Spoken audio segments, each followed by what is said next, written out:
principales fuentes de conflictos familiares.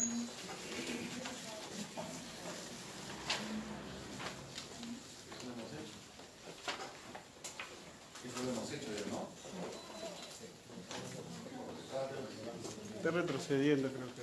Ahí está. Aspectos de relevancia jurídica en las empresas familiares. Comenzamos los problemas. ¿Por qué se casan, chicos? No pueden, dices, ¿por qué siempre es problemático eso? Sí. Miren, el artículo 6 del Código de Comercio, sí, todavía bastante machista, decía que la mujer casada, para ejercer el comercio, debía ser autorizada por el marido mediante escritura pública inscrita en el registro mercantil. ¿No? ¿Qué es eso? El Código Civil de 1984 equipara la situación del marido y la mujer con lo que estaba establecido en el inciso 2 del artículo 2 de la Constitución. El artículo 293 del Código Civil establece la misma necesidad legal de autorización del marido que se dedica a la actividad empresarial, tiene que tener la autorización de la mujer. Si es que la mujer se dedica a la actividad empresarial, autorización del marido. Entonces estamos equiparando derechos.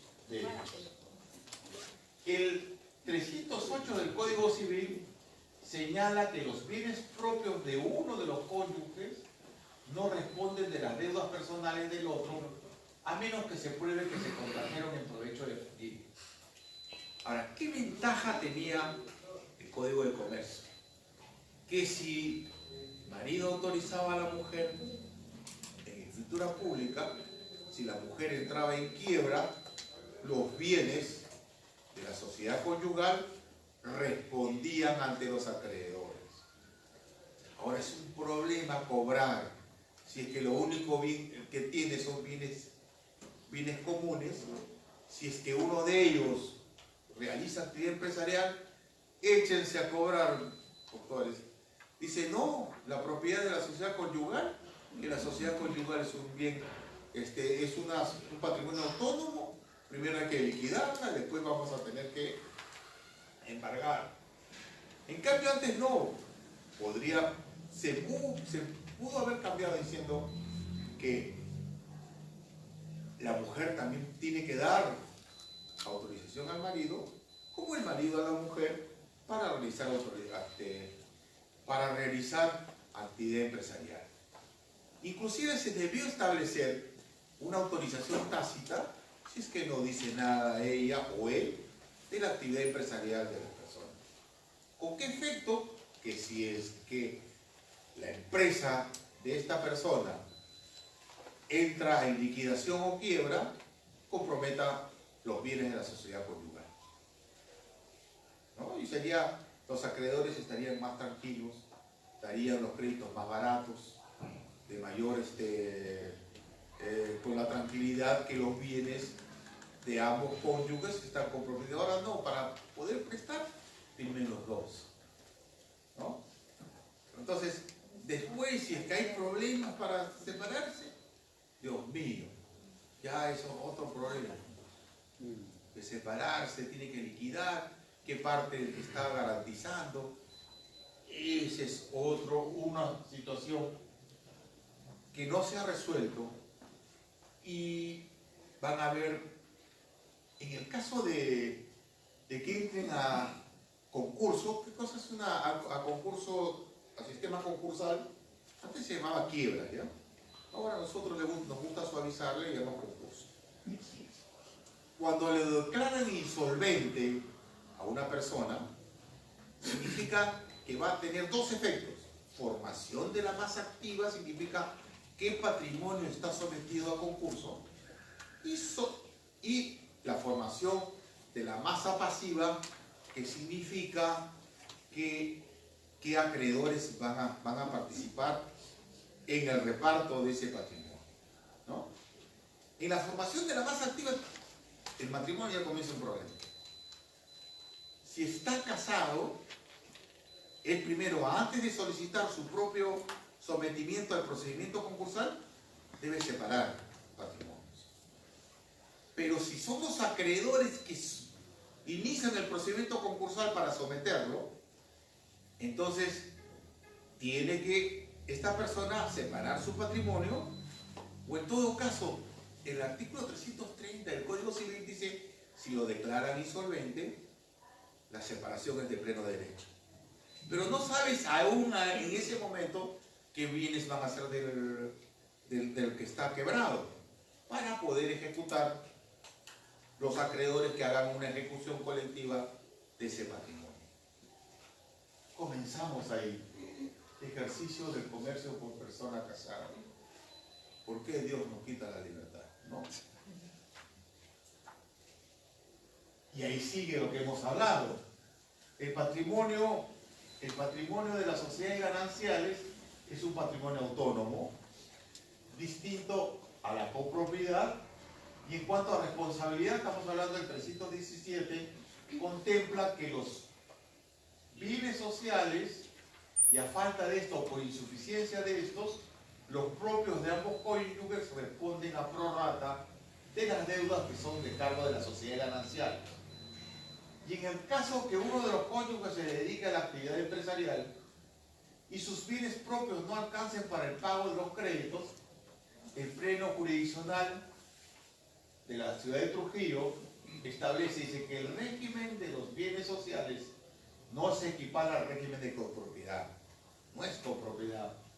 Pues estamos hablando acá de un patrimonio autónomo, y la copropiedad se habla simplemente de derechos o cuotas ideales que no pueden ser embargados. Entonces, lo que sucede en la sociedad conyugal es una expectativa sobre estos derechos llamados también virtuales de los cónyuges, que les correspondería en el caso de liquidación de la sociedad, y estas expectativas, dice el pleno jurisdiccional, pueden ser embargados pero no rematados hasta que ocurra la liquidación. Debe establecerse una norma que si no alcanza los bienes propios, el acreedor puede solicitar la liquidación de las sociedades gananciales para que cambie por una separación de patrimonios y tenga un patrimonio donde ejecutar. Porque si no, se prestaría a la sinvergüencería y a otro tipo de hacer la famosa política del perro muerto, ¿no?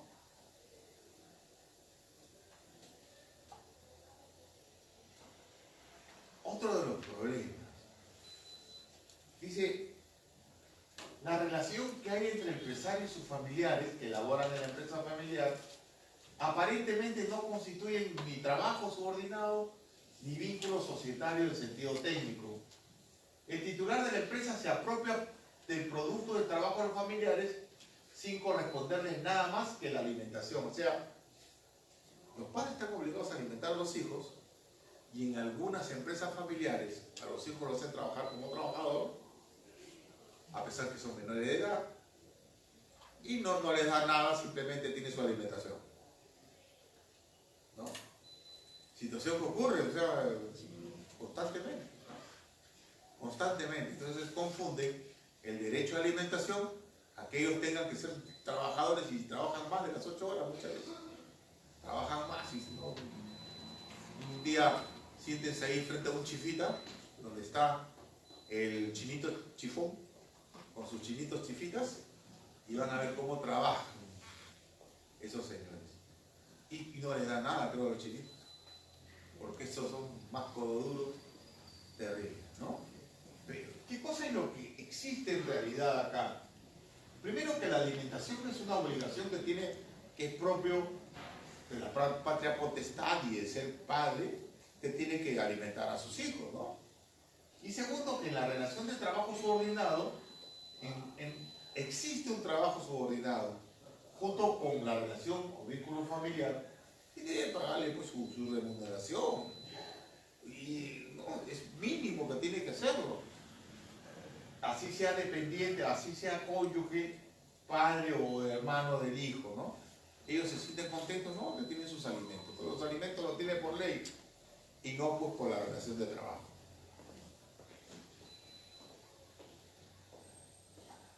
¿Qué otra vez? No, error sucedido, chico. Me persigue el matrimonio.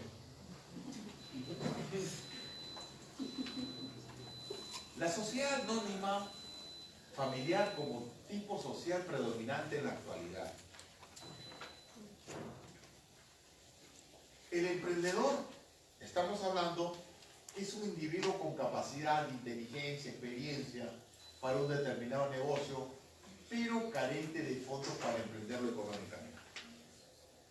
No todos ideas, yo tengo la idea fabulosa, pero ¿dónde está el financiamiento? Acude a parientes, amigos con posibilidades financieras para fusionar talento y capital en la figura de sociedad anónima familiar. Es la representación de parte o todo de su patrimonio en cuotas accesibles denominadas acciones. O sea, la inversión tiene como contrapartida que me van a entregar participación incorporado en títulos que se llama acciones. Estas acciones son por naturaleza transferibles, ¿no? Transferibles, pero van a tener en este tipo de sociedades algunas formas de limitación. Entonces, la diferencia entre la sociedad anónima abierta y la cerrada, estamos hablando que en la sociedad anónima abierta el capital social trasciende sobre la persona que lo aporta. No importa la persona, lo que me interesa es el billete, digo, el capital, ¿no? ¿Cuánto pones? Eso es lo que vale. En cambio, en las sociedades anónimas cerradas prevalece la consideración de la persona. Estamos hablando de intuito de persona o intuito sobre, es mayor que el intuito pecuniario. No se puede evitar que en este tipo de sociedades se imprima el carácter personal, el carácter, a pesar que es una sociedad de capitales, a pesar de que tienes que aportar simplemente capital y no servicios, pero imprime el carácter personal, familiar en este tipo de actividades.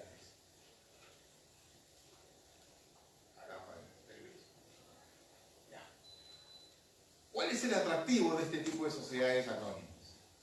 Responsabilidad limitada. Se entiende pues que quienes quieren invertir deben tomar sus riesgos y deben aminorar los riesgos. Entonces, ¿cómo van a aminorar? Constituyendo sociedades capitales cuyo atractivo es la responsabilidad limitada. Entonces, no van a ir a una sociedad de personas de responsabilidad ilimitada donde van a arriesgar la integridad de sus patrimonios. Solo que estas sociedades, la sociedad anónima cerrada, tiene de personal, o sea, de familiar, cosa que no tiene la sociedad anónima abierta, que simplemente son vínculos pecuniarios.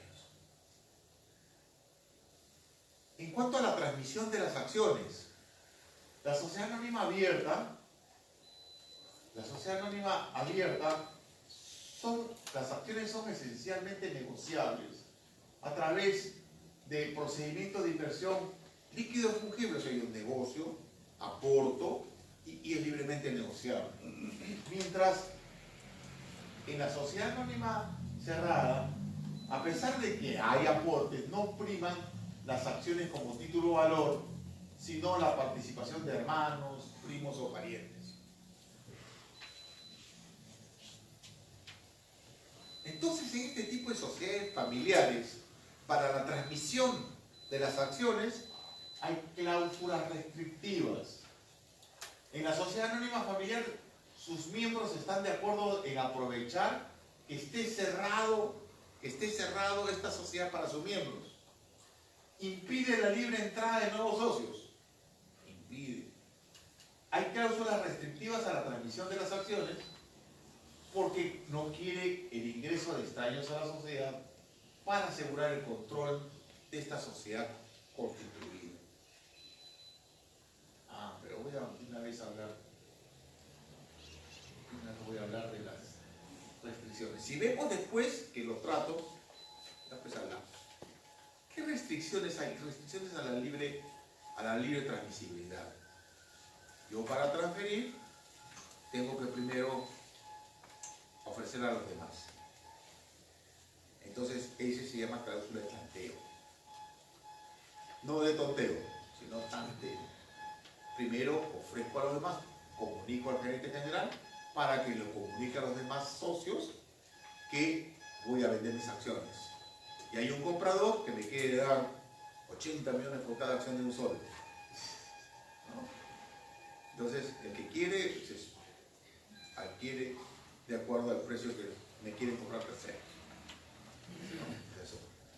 La otra es que pido consentimiento porque el estatuto dice que yo para transferir tengo que solicitar el consentimiento de la sociedad. Tengo que llamar a Junta General, que pido que llame a Junta General. La Junta General me da el ok o no, en este caso, para yo transferir mis acciones. Entonces, si me dicen no la sociedad está obligada a comprarme. Primero porque yo ya no quiero seguir. Nadie me puede obligar a seguir en un lugar donde me siento marginado, ¿no? Donde no me siento feliz, donde me amenazan con violencia. No me puedo sentir feliz. Entonces me voy. Pero dice, no, tienes que pedir consentimiento para irte. Ya, pido consentimiento. ¿No me dan? Que lo adquieran ellos. Mi plata y me voy. Ahora quiere que adquiere el último.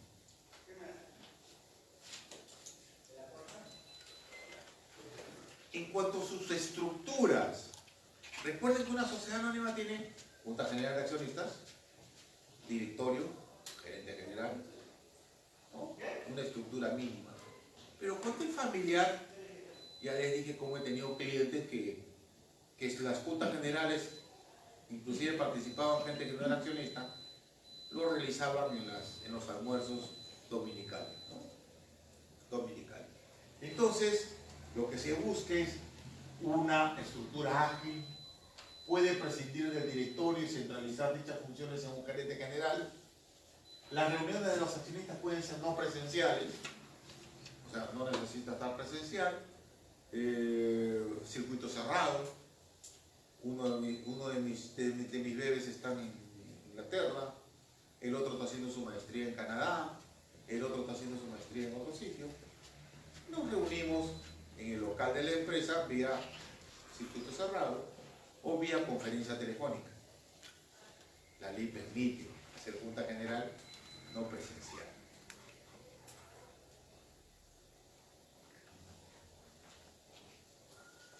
Entonces, también pues acá hay un problema, dice cuando la expansión de la empresa se encuentra frente a necesidades de nuevos capitales, acuden a la familia para conservar el control de la sociedad.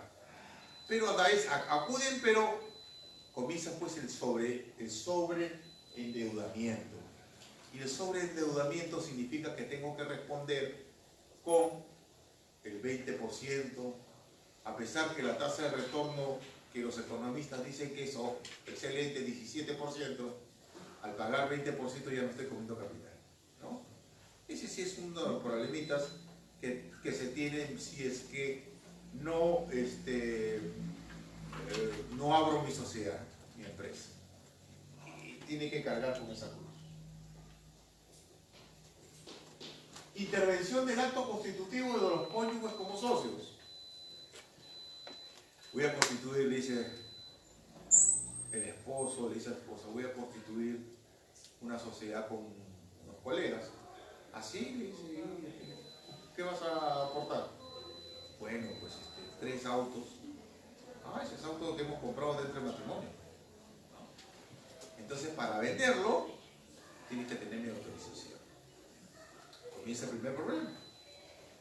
La única limitación que establece el artículo 302 del Código Civil dice que no pueden celebrar contratos entre sí respecto a bienes de la sociedad. Aportamos, ustedes se juntan con su pareja y dicen, señores, vamos a constituir, dice, amor mío, vamos a constituir una empresa. ¿Qué van a aportar? Bienes de la sociedad, chistoso, ¿no? Y hay una relación de la sociedad. No, si van a aportar, no, ahí no es posible contratar, ¿no? Lo primero. Si es que son bienes propios, sí, tú aportas lo tuyo, yo lo mío y formamos, ahí sí podemos contratar y formar una sociedad.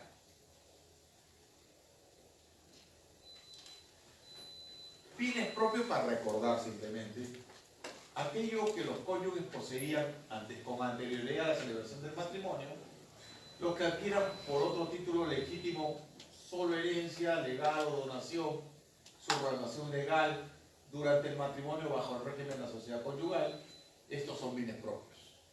Indemnización también, por ejemplo, por pérdida de un brazo. El brazo es más bien común, es bien propio. Esa indemnización es bien propia. Lo adquirido por un título legítimo o legítimo después de disuelto, ya, se disolvió el matrimonio, lo que ha adquirido también es bien propio, ¿no?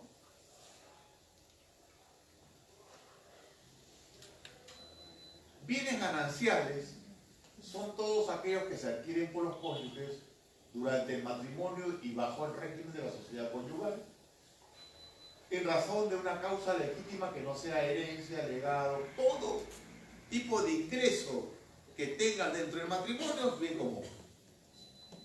Inclusive, pues, los frutos de los bienes propios es parte bien común, ¿no?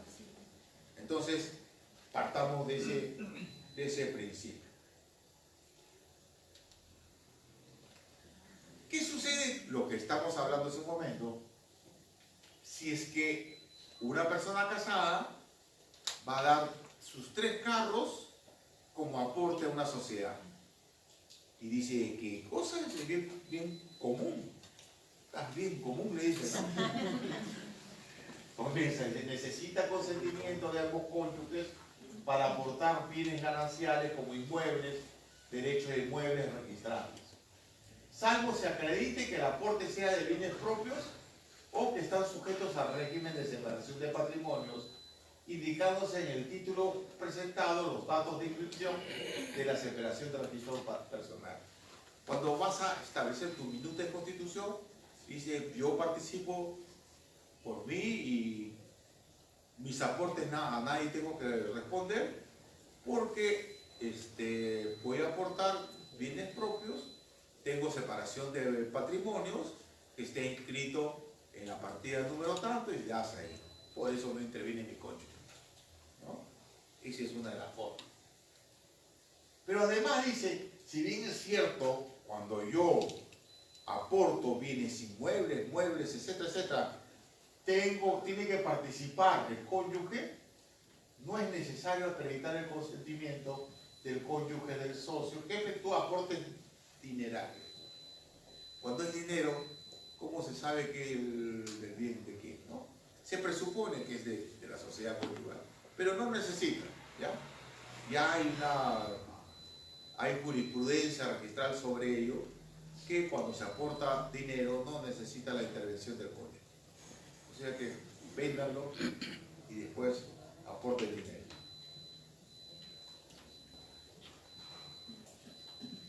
Adquisición del cónyuge de acciones o participaciones de la sociedad familiar. Si las acciones fueran adquiridas antes de celebrarse el matrimonio, serán calificadas como bienes propios, y si fuesen adquiridas después, se presumirá como bienes sociales. De aquí va a aparecer un montón de problemas. Y vamos a ver cómo estamos en la obra. 2 y 8. ¿Podemos avanzar más o quieren ya avanzar? ¿Ya? Miren. Estamos hablando que las acciones fueron adquiridas antes de celebrarse el matrimonio, serán calificadas como bienes propios. Si fuesen adquiridas después, se presumirá bienes sociales, ¿ya?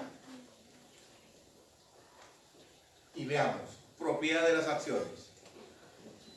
Principio de la procedencia del derecho de origen de las nuevas adquisiciones se considera que las acciones orientarán la calidad del bien. Será propio si es que fuesen producidas por la inversión de bienes propios. Y serán sociales si es que la emisión fuese a partir de la inversión de bienes comunes. Entonces, si las acciones han sido producto de bienes comunes, entonces será también la propiedad de todo lo que produce bienes comunes. Si es bien propio, estamos hablando que fuesen producidas, es decir, si es que fuesen producidas por la inversión de bienes propios, será propio. Pero no pues los frutos, ¿sabes? Porque los frutos siempre van a ser comunes.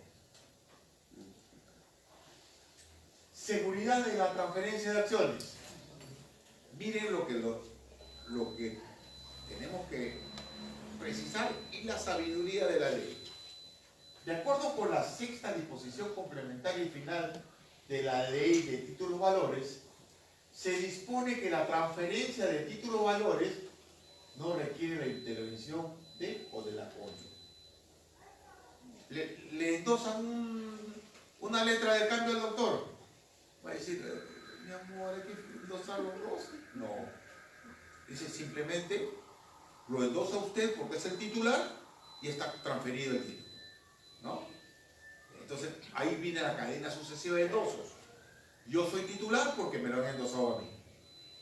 Y me lo han endosado a mí, yo cuando transfiero, lo endoso al otro y comienza la cadena sucesiva de endosos. El último endosatario es el que tiene los derechos cambiarios. A pesar de que ha pasado por 50 propietarios, yo soy el único que puedo cobrar la letra de cambio. Principio de autonomía. Y le digo, a pesar que has pasado por tantas manos, el único que te puede ejecutar soy yo. Principio de autonomía. ¿Ya? Tu pasado no me importa. El único soy yo. Y por el principio de legitimación, el único que puede hacerte feliz, digo, el único que puede hacer efectivos los derechos que tiene el título valor, soy yo. Principio de legitimación. Eso va de la mano con esta disposición de la ley de títulos valores, que dispone que en la transferencia de títulos valores no requiere intervención de la cónyuge. El artículo 91 de la Ley General de Sociedades dispone que la sociedad considera propietario de la acción a quien aparezca como tal en la matrícula de acciones. Que no, que lo adquirí dentro del matrimonio, fuera del matrimonio, sino sí, para mí no tiene efecto. Porque es seguridad del tráfico. Seguridad del tráfico.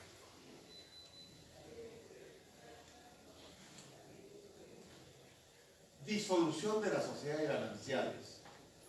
Dice, si el juez considera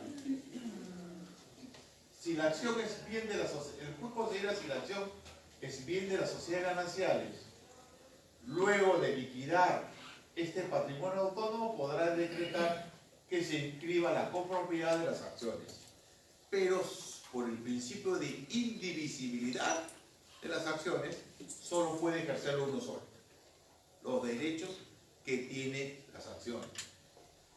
Y hay una teoría de reembolso que se explica que cuando el cónyuge propietario de las acciones invierte en la sociedad fondos que constituyan bienes sociales, manteniendo el cónyuge la calidad de propietario formal en la matrícula, en el caso de disolución de las sociedades gananciales, deberá reembolsar a la sociedad conyugal los fondos que utilizó para proceder a liquidar. Se complica, chicos, ¿no? Cuando hay patrimonio. Participación del cónyuge divorciado en la sociedad familiar.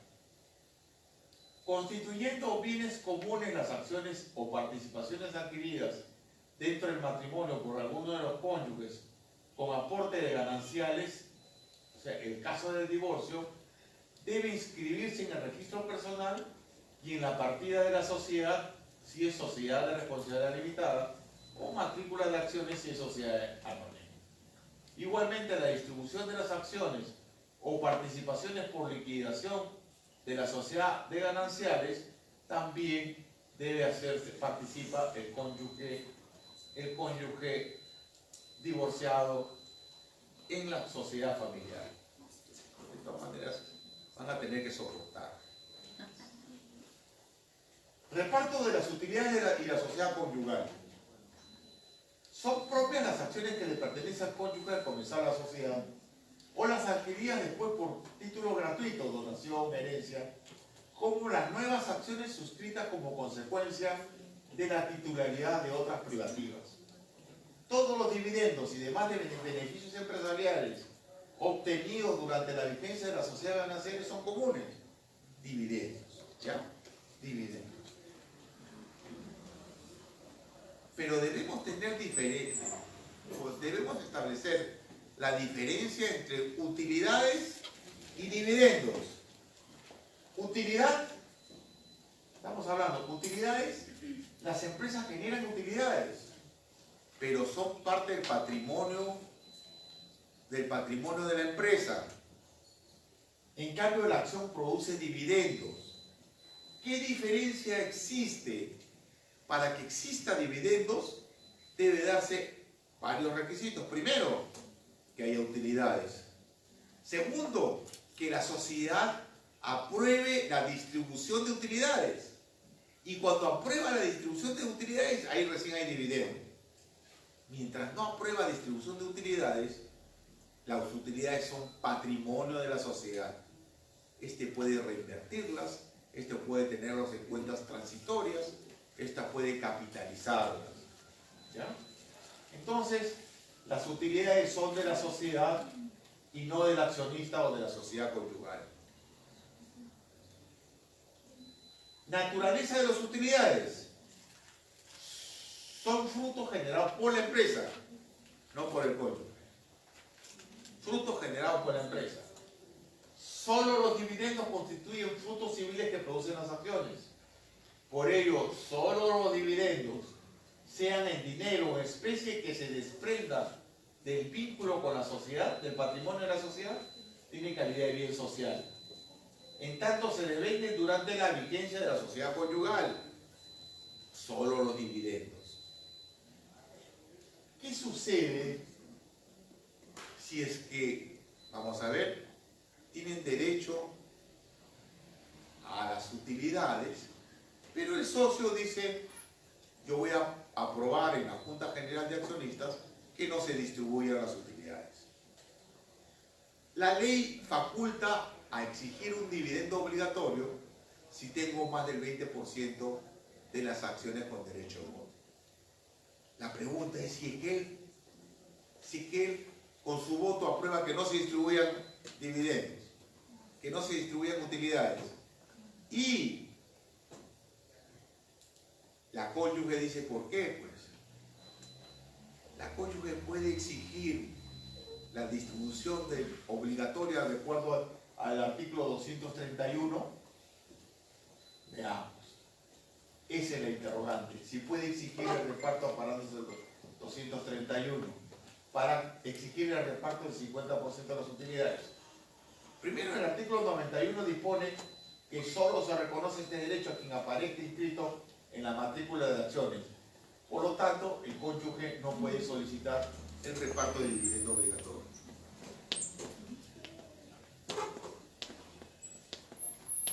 Y esto sí, hay una casación. ¿Por qué? Porque la cónyuge pidió que las acciones producto de la revaluación del activo, o sea, aportaron bienes, aportaron dinero cuando eran solteros, compraron un inmueble a 300 soles, después de 10 años el inmueble valía ese excedente entre lo que aportaron, ¿no? Lo que valía, y posteriormente ese excedente lo capitalizaron. Al capitalizarlo, la cónyuge dijo, bueno, pero lo han capitalizado cuando ya estamos casados. Esa capitalización del excedente son de la sociedad conyugal. Y lo que dijo la Corte Suprema es, por el principio de procedencia del derecho de origen, dice, son acciones propias del socio cónyuge, las distribuciones gratuitas entre socios por revaluación de patrimonio social, cuando esas acciones o participaciones fuesen bienes propios. La revaluación de activos no existe contribución o aporte del socio, sino actualización del valor de activos de las acciones emitidas y tienen la misma naturaleza por su origen. También cuando hay ya nuevas cosas, ya también piden que sea parte de los bienes sociales. No, son bienes propios. ¿Qué número de casación será el que usted hace referencia? ¿Ah? ¿Qué número de casación es el que usted hace referencia? Ahorita no recuerdo cuando ustedes le van a entregar ya todo el trabajo de investigación que hemos hecho para este evento. Ahí está la casación. Que yo les consigo cuando revise justo el artículo que les he preparado a ustedes. Una casación que saqué del libro del doctor Barsi, Derecho de Familia, cuyo número, para no un poquito, se los consigo yo. Si no es hoy día, se los consigo en el transcurso, se los entrego el número de casación. ¿Ya? Y de ahí vamos a ver titular de las acciones, producto de capitalización de utilidades. Nos dice, imagínense, yo tengo bienes propios. Cuando me casé, ya pues produjo esta empresa utilidades, pero estas utilidades no lo repartió, sino aumentó el capital, capitalizando utilidades, y lo que distribuyó fueron acciones. La cónyuge o el cónyuge dijo, pucha, acá me abrocho. Esa capitalización de las acciones por capitalización de utilidades es de la sociedad, y después vamos japanaja, ¿no es cierto? Y yo no he hecho nada. Me la llevo fácil, ¿no? Entonces vamos a ver. Al aportar socios el socio a la sociedad, los bienes entran al patrimonio de la sociedad para el ejercicio de la actividad empresarial. ¿Qué pasa cuando yo constituyo una empresa? Sale de mi patrimonio el bien y va al patrimonio de la sociedad. Yo ya no tengo ningún derecho sobre ese patrimonio. Me entregaron mis acciones simplemente. De ese patrimonio la sociedad hace lo que le da la gana. Lo vende, lo reprocesa. No es parte mía. No es. Somos dos personas jurídicas distintas. Dos personas jurídicas distintas. Entonces, las utilidades son fruto del patrimonio de la sociedad y pertenecen a la sociedad. No pertenecen a ningún accionista. Y si es que de las utilidades constituyo reservas, porque la ley me obliga, o simplemente esta reserva luego a cargo de utilidades, no puede el cónyuge del accionista tener injerencia, como tampoco va a tener injerencia en las acciones que emita luego de su capitalización, porque simplemente son parte de la participación del socio en el patrimonio de la sociedad. Todavía no hay frutos que haya entrado, las acciones no han producido los frutos. La sociedad son bienes comunes, los frutos que produzca, no las utilidades de otra persona jurídica, de otra empresa. Solamente los dividendos. Cuando haya distribución de dividendos, ahí que zapatee el cónyuge, ¿no? La cónyuge. Porque tienen que tener ahorita presente que la mayoría de empresas familiares están dirigidas por mujeres, ¿no? El varón le gusta su trabajito ahí, que le dé trabajo a otros, ¿no? Pero las emprendedoras, en cantidad de mujeres. Entonces el marido no va a querer las utilidades, que sinvergüenza, no hace nada. Esa plata ha sido cuando eran solteras y después él va a querer, no, tal vez es de la sociedad, ¿no? Entonces, vamos a ver, ya para casi terminar esta parte, que ustedes ya no se me cansen porque se me ha ido medio auditorio. Titular de las acciones producto de capitalización de utilidades. Las utilidades se convierten en dividendos cuando el titular de las utilidades de la sociedad, mediante la emisión de su voluntad a través de acuerdo junta, decide repartir. ¿Cuándo aparecen dividendos? Primero, cuando hay utilidades de la empresa. Segundo, cuando la Junta General de Accionistas diga que vamos a repartir. Y los dividendos son esa cuota que le corresponde a cada acción. Por cada acción, 20 centavos de dividendo. O un sueldo. Eso que se distribuye, eso son dividendos. Y esos sí, dividendos son frutos. Esos dividendos van a ser parte de bienes comunes. Pero en ese momento es origen de dividendos, pero la capitalización de las utilidades no son bienes gananciales. Las acciones emitidas por capitalización de utilidades, aun cuando se devenguen en el periodo que se encuentre vigente las sociedades gananciales. Las utilidades son frutos civiles de la sociedad mercantil y no del socio, mientras que los dividendos son frutos civiles de las acciones de dicho socio, y en ese caso sí son parte como bienes sociales. ¿Ya? Entonces, las acciones que se emitan por capitalización de utilidades tiene como titular el accionista, ya que son meras representaciones del capital social que cubren el menor valor de las acciones antiguas. No han salido del patrimonio de la sociedad. Cuando hay aumento de capital, las acciones antiguas bajan su valor. Entonces, esta nueva sociedad, estas acciones que le entregan por capitalización, van a cubrir el menor valor que van a tener las antiguas acciones.